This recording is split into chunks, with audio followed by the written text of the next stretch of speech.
大家好，我係 Dr. Lam， 香港註冊脊醫。今日好開心得到香港創業媽媽嘅邀請，同大家分享一啲護脊小貼士。我建議家長可以定期幫小朋友做簡單嘅脊椎檢查，可以先叫小朋友企直、放鬆，然之後家長喺背部留意下小朋友會唔會有膊頭高低、肩胛骨會唔會有唔平衡，同埋盤骨會唔會有一邊高一邊低嘅情況。另外，下一個動作，小朋友可以掌心合十，慢慢微微向前彎腰。家長喺背部留意下小朋友嘅背脊會唔會有一邊高一邊低嘅情況。如果有咁嘅情況嘅話，小朋友有機會患咗脊椎側彎。我同各位多職能媽咪介紹3個簡單嘅家居親子運動。1. 親子背部伸展。媽咪同小朋友手拖手，雙腿打開，先向小朋友方向溫和咁樣伸展，維持5至10秒。記得背部要盡量挺直，然後我哋反方向重複動作，維持10秒。我哋呢個運動重複10次。呢個運動有效伸展我哋嘅背部肌肉。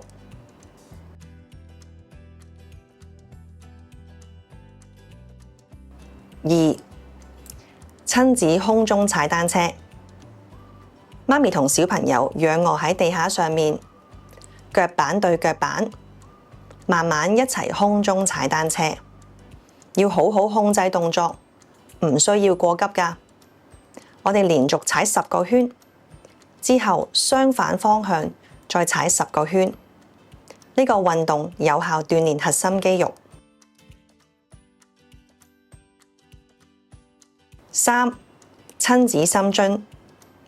媽咪同小朋友企好，雙腳微微打開，一齊慢慢好似坐無影凳咁樣深蹲。留意唔需要落得太低㗎，記得腰部要挺直，避免腰部向前彎。深蹲嘅動作維持5秒，慢慢上返嚟，重複做10次。呢個運動有助鍛鍊臀部同埋下肢肌肉。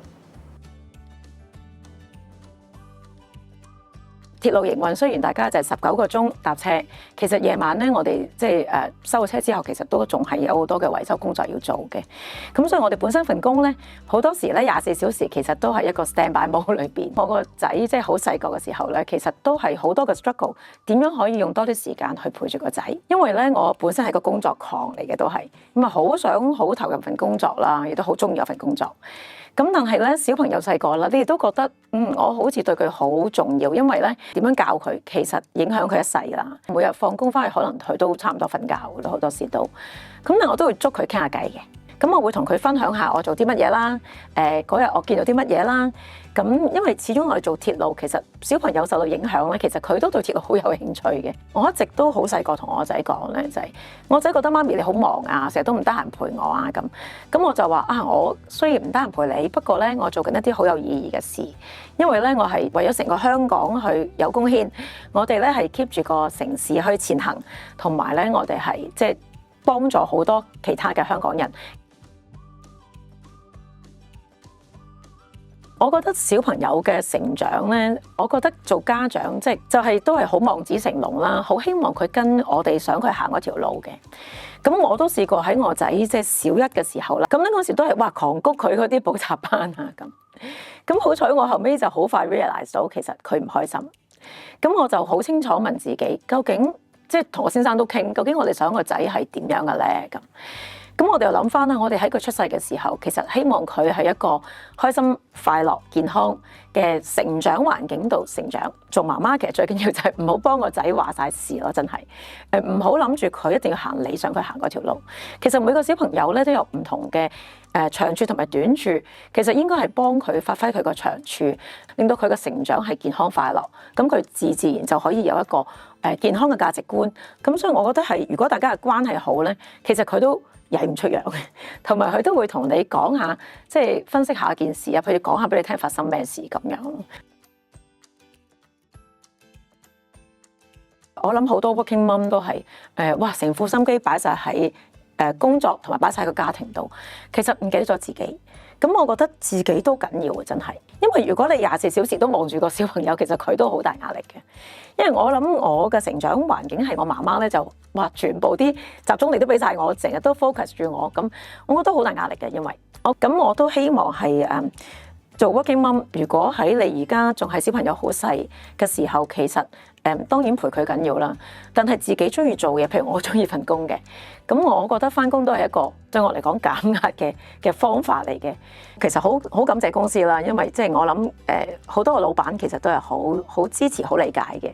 咁有個人我想特別多謝嘅，其實都係我而家嘅老闆。咁當時其實佢未係我老闆嚟嘅 ，organize 咗一個叫做即係媽咪嘅 support group。咁我好感謝就係因為都揾咗好多其他嘅同事，其實佢哋都行過呢一條路，其實同我哋分享咗好多。咁亦都揾咗啲專業人士嚟解釋下點解細路仔會咁樣嘅，即係因為佢譬如佢身體嘅發育，其實都影響佢情緒嘅喎。咁另外咧，最緊要就係我識咗一班媽咪，其實都係一啲我而家嘅好朋友、好同事啦。其實大家都行過一條路。咁當你發覺其實原來你唔係一個人自己行呢條路，原來個個都係咁樣嘅喎。咁你就個心定啲，同埋都可以咧係大家互相交流多啲咁樣。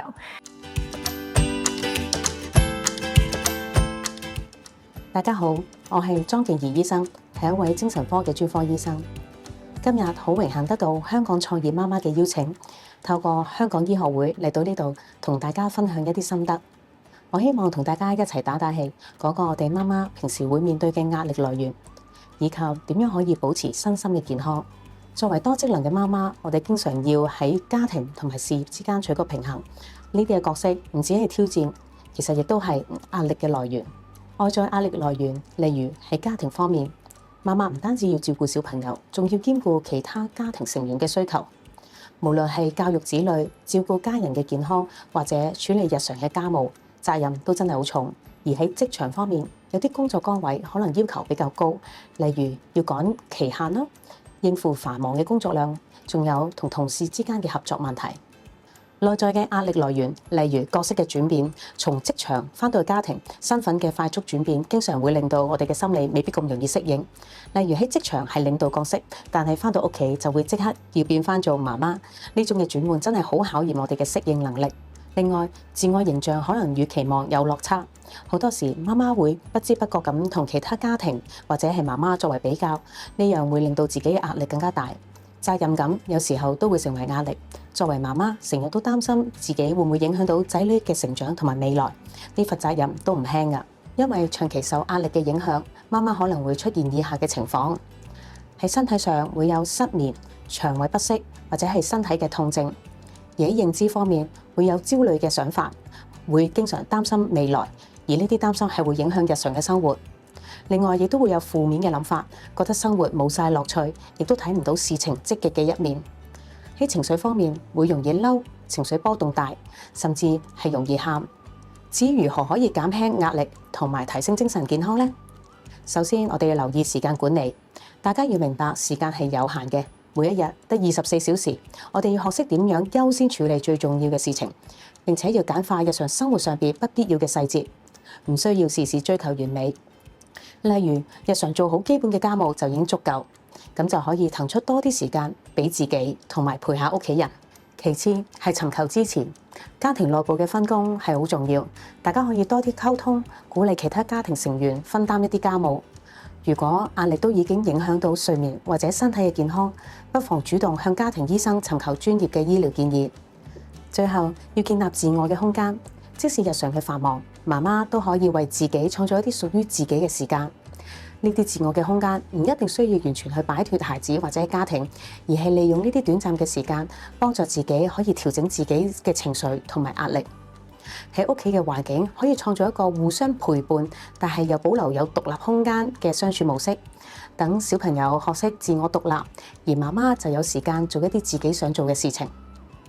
每一位媽媽、每一個孩子、每一個家庭都係獨特嘅，我哋唔需要同人比較，而係要去揾出最適合自己同埋家庭嘅生活方式。要記住，媽媽要先有健康，先至可以好好咁照顧屋企人。無論我哋面對幾多嘅挑戰，只要保持積極嘅心態，適當咁樣分配時間，並且喺有需要嘅時候尋求幫助，我哋就可以喺事業同埋家庭之間揾到一個平衡，實現到身心健康。希望今日嘅分享能夠為大家帶嚟一啲啟發，多謝。